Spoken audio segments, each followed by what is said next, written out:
Yo yo yo, salut les turfeuses, salut les turfeurs, bienvenue pour un nouveau pronostic de Benoît Requin. Merci pour vos likes, pour vos commentaires, n'hésitez pas à vous abonner pour recevoir tous mes pronostics tous les jours et pour accéder à tous mes tickets pour la course du Quintet, rendez-vous directement dans mon commentaire épinglé. Ok, place au pronostic du Quintet du jeudi 10 mars, direction Saint-Cloud pour le prix de la Gascogne, plat 2000 mètres, 16 partants, réunion 1, course 1, indice de confiance 1 sur 5. Cette vidéo, je la tourne avant l'arrivée du Quintet de ce mercredi. Je reviendrai dessus demain. Petit retour sur le Quintet du mardi 8 mars. Il y a eu du trouble fait à l'arrivée. Ok, c'est parti, on commence le pronostic et on commence avec le numéro 1, Monsieur Xo. Et on écoute son entraîneur Yann Barbero. Monsieur Xo va se présenter en bonne condition physique. Il apprécierait une piste pas trop pénible jeudi. Eh ben merci Monsieur Barbero. Alors ce que j'en pense de Monsieur Xo, il n'a plus à faire ses preuves à ce niveau de la compétition. Il apprécie ce parcours. Il a donc une belle carte à jouer. Le numéro 2, Villaro. Et on écoute son entraîneur David Smaga. Villaro est le tenant du titre. Toutefois, l'an passé, il avait une course plus récente dans les jambes et un numéro à la corde moins en dehors. Il a toutefois passé un bon hiver et paraît apte à fournir une bonne rentrée. Avec ce numéro de stall, on va le faire patienter. Alors, ce que j'en pense de Villaro, tout d'abord, lui, c'est mon deuxième cheval de complément en cas de non partant. Eh bien oui, c'est lui qui a remporté cette course l'année dernière. Bon, on ne l'a pas revu depuis le mois de novembre, mais il ne semble pas hors d'affaire. Le numéro 3, Have Dancer. Et on n'aura pas les commentaires de l'entraîneur pour ce numéro 3. Alors, ce que j'en pense de Have Dancer, il vient de terminer 10e le jour de sa rentrée. L'on peut s'attendre à des progrès sur cette course. Là, il est confié à Michael Barzalona. Attention à lui. Le numéro 4, Ridwan. Et pour lui aussi, on n'aura pas les commentaires de l'entraîneur de ce numéro 4. Ah, ils sont pas mal de... Il y a toute l'équipe des entraîneurs muets là, malheureusement. Donc, ouais, ça va s'enchaîner comme ça. Alors, ce que j'en pense de Ridwan, il revient sur une surface qu'il apprécie. Il a maintenant 2 courses dans les jambes. Stéphane Pasquier est aux commandes. Réhabilitation en vue. Le numéro 5, Matandar. Et pour lui aussi, on n'aura pas les commentaires de l'entraîneur. Alors, ce que j'en pense de Matandar, tout d'abord, c'est lui le 8e de mon pronostic. Il vient de briller le jour de sa rentrée, il connaît cet hippodrome, il a même déjà remporté un quintet, c'était le 26 janvier, et il peut continuer sur sa bonne lancée. Le numéro 6, Electron Libre. Et on écoute Christophe Escuder. Electron Libre vient de nous rassurer pleinement. Il est resté dans un très bel état de forme et son dernier travail me l'a confirmé. Il affectionne les pistes souples, a déjà bien fait au Val d'Or et compétitif à cette valeur. De plus, il sera confié à Maxime Guyon. Avant le coup, on se déplace avec l'ambition de renouer avec le succès. Alors, ce que j'en pense d'Electron Libre, il vient de renouer avec les bonnes performances dans le quintet du 11 février. Il est à l'aise à Saint-Cloud. Confirmation attendu. Le numéro 7, Moonwalk Step. Et on n'aura pas les commentaires de l'entraîneur pour ce numéro 7. Alors, ce que j'en pense de Moonwalk Step, il effectue sa rentrée, il est plus confirmé sur de plus courtes distances, affaire d'impression. Le numéro 8, Lily Blue. Et on écoute Bruno Audouin. Lily Blue a effectué une bonne rentrée, elle n'était pas à 100% et cette course lui a fait le plus grand bien. Depuis, elle me paraît mieux et je pense qu'elle devrait pouvoir fournir une bonne valeur. Son poids a été revu à la baisse, elle a déjà bien couru à Saint-Cloud. Avec un bon déroulement de course, elle détient une bonne chance. Alors, ce que j'en pense de Lily Blue, tout d'abord, elle, c'est mon cheval de complément en cas de non partant. En 5 quintets, elle a quand même terminé 3 fois l'arrivée. Elle a aussi bien couru le jour de sa rentrée, munie de peau de mouton. Pour la première fois, mieux vaut ne pas la sous-estimer, et c'est mon regret. Le numéro 9, Naishan. Et on écoute Georgios Alampinensis.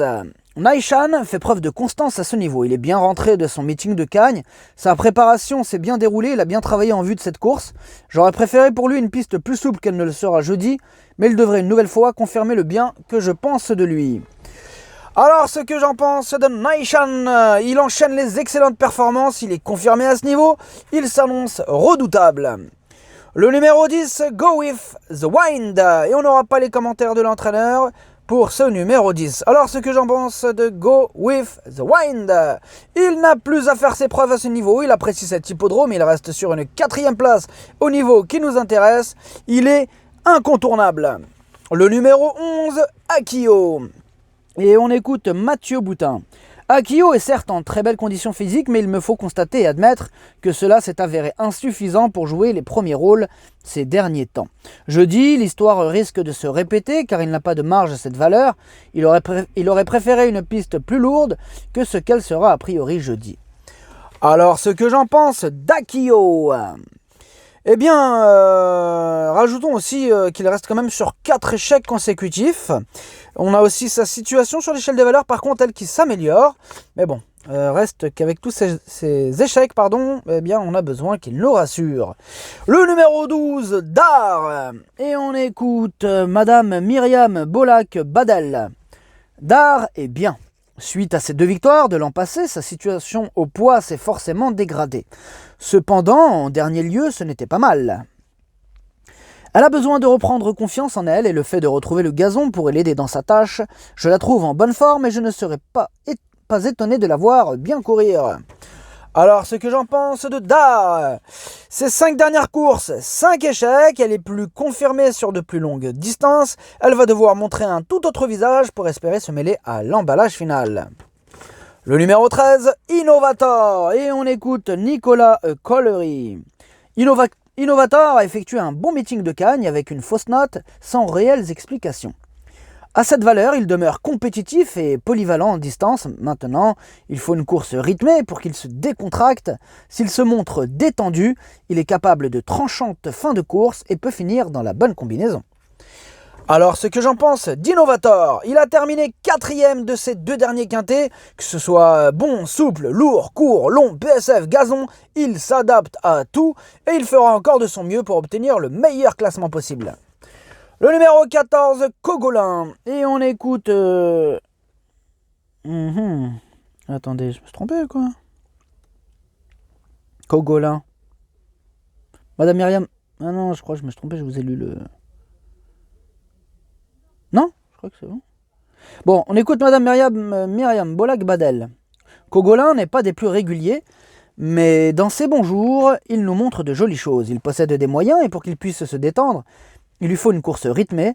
Maintenant, il monte de catégorie et s'attaque à plus forte partie. Néanmoins, j'espère le voir bien se comporter. Alors, ce que j'en pense de Cogolin, sa marge se réduit à ce niveau et il enchaîne les échecs. Il effectue sa rentrée. D'autres candidatures nous apportent de plus solides garanties. Le numéro 15, Matt la Fristouille. Et on écoute Rodolphe Collet. Matt la Fristouille est bien, sa plus récente sortie est à relativiser. Il a passé un bon hiver, c'est un cheval assez léger physiquement. Il se prépare généralement assez vite, il ne doit donc pas être radicalement écarté pour sa rentrée. Alors, ce que j'en pense de Matt la Fristouille, on ne l'a pas revu depuis son échec du 16 novembre. Ce jour-là, c'était son premier quintet.